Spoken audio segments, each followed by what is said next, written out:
All right, Psalm 36, going back to the very beginning theme that we set for the book of Psalms, understanding that there are times in which we want life to go one way when it really goes another. This week, let's look at the Psalms through the lens of wanting life to go at one speed when it really functions at another. And this week, that speed is waiting. And so we'll look once again, I think we mentioned that before, but this week we'll look once again at the Psalms through the lens of having to wait in times when we would much rather move forward. So let's call Psalm 36 Waiting for Amazon, and hopefully why will be clear by the time we get to the end of this psalm that starts off talking about the condition of the heart. And it's also going to end by talking about the condition of the heart. However, it's going to start by talking about the heart of the wicked before ending up talking about the heart of the upright. And in between, it's going to go back 3 times to something we've talked about before, and that is the term steadfast love,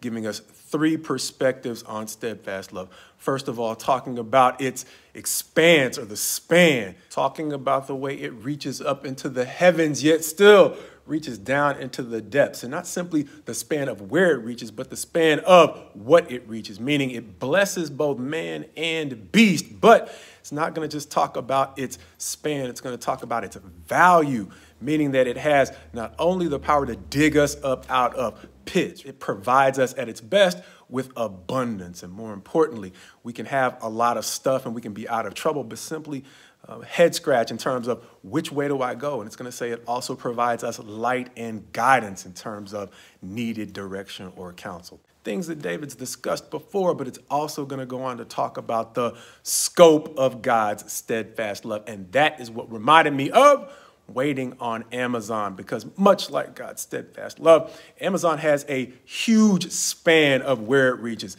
both in America and overseas. And even though it might not cover the entire globe, it reaches a lot of places. Moreover, much like God's steadfast love is described here as bringing much value, Amazon can deliver valuable goods. However, I would look pretty silly if I was looking at my neighbors getting boxes and nice stuff and things that looked really interesting from Amazon, and I was able to click on Amazon and see all the cool stuff that they would potentially deliver to me, but take no steps whatsoever to place an order. Or if I signed up for Amazon Prime and then just expected the boxes to start rolling in. It sounds goofy, right? But the reason why expecting Amazon to deliver goods to my door without me having placed any order whatsoever came to mind was because when I looked at that whole concept of what does it mean to know God, I ended up stumbling across a link to a story of the way in which God sent Jeremiah to Josiah's sons.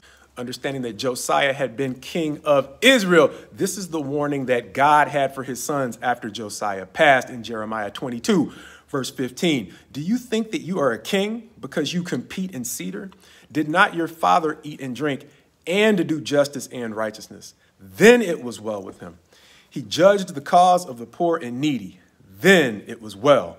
Is not this to know me? And so I can't take any credit for finding that passage beyond simply seeing it as a hyperlink to this chapter, but it reminded me of the degree to which Josiah's sons seemed to expect the life that God had delivered to their father without doing any of the things that demonstrated that they actually knew God as well. Likewise, going back to Psalm 36, there are times when we can expect the steadfast love of the Lord to be delivered like a package from Amazon without doing any of the things that are necessary to demonstrate that we actually know God as well. Once again, in verse 10, David saying, "Oh, continue your steadfast love to those who know you," as he will go on to conclude the entire chapter by saying, God, please don't sweep me away with the wicked. Understanding once again that he starts the chapter off with a discussion of the heart of the wicked, and he ends it with a discussion of the heart of the upright.